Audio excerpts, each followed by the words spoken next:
আজকে আমরা যারা এখানে বসে আছি নিঃসন্দেহে ভারতবাসী, একদম তাই তো নাকি? ভারতবাসী আমরা ভারতে জন্মগ্রহণ করেছি বহু সৌভাগ্যবশত। পৃথিবীর কোথাও ঈশ্বরের জন্ম হয়নি, কোথাও বা জন্ম হয়েছে পয়গম্বর, কোথাও বা জন্মগ্রহণ করেছেন ঈশ্বরের পুত্র। স্বয়ং ভগবান যুগে যুগে ভারতবর্ষের পূর্ণভূমিতে জন্মগ্রহণ করেছেন, আর সেই ভগবানকে গর্বে ধারণ করেছেন ভারতবর্ষের মা আপনারা।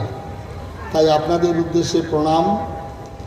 এই ভারতবর্ষ সম্পর্কে কবিগুরু রবীন্দ্রনাথ ভারত তীর্থে হেমোর চিত্ত পূর্ণ তীর্থ জাগরে ধীরে, এই ভারতের মহামানবের সাগরে ধীরে হেথায় দাঁড়ায় দুবাহু বাড়ায় নমী নরদেবতার কথা বলেছেন। উদার ছন্দে পরমানন্দে বন্দনা করি তারা, ধ্যান গম্ভীর এই যে ভূধর, নদী জপমালা ধৃত প্রান্তর, হেথায় হ্যারো নিত্য পবিত্র ধরিত্রীরে, এই ভারতের মহামানবের সাগর ছিল। কি অপূর্ব!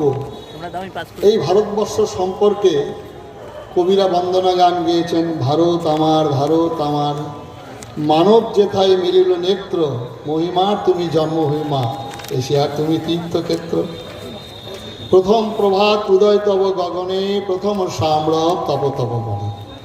প্রথম প্রচারিত হইল জ্ঞান ধর্ম কাব্য কাহিনী তব বনভবনে।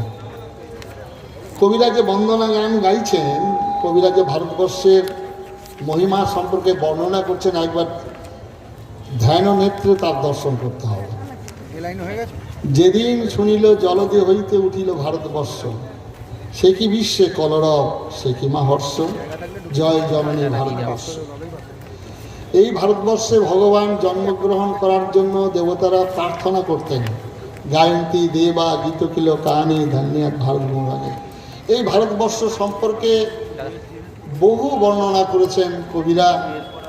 দুর্ভাগ্য, ভারতবর্ষের আমাদের এই প্রজন্মকে ভুলিয়ে দেওয়ার জন্য ভারতের অস্মিতা, ভারতের যে অহংকার, ভারতের গর্ব, ভারতের সভ্যতা, তার জন্য ইতিহাস লেখা হয়েছিল।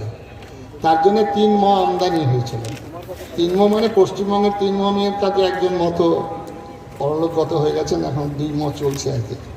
তো সেই 3 ম হয়েছেন, আমদানি করেছিলেন আমাদের ভারতবর্ষের দুর্ভাগ্য, যিনি প্রথম প্রধানমন্ত্রী হয়েছিলেন। 1 ম হচ্ছে মক্কাবাদী ঐতিহাসিক, আর 1 ম হচ্ছে মেকলেবাদী ঐতিহাসিক, আর 1 ম হচ্ছে মার্ক্সবাদী ঐতিহাসিক।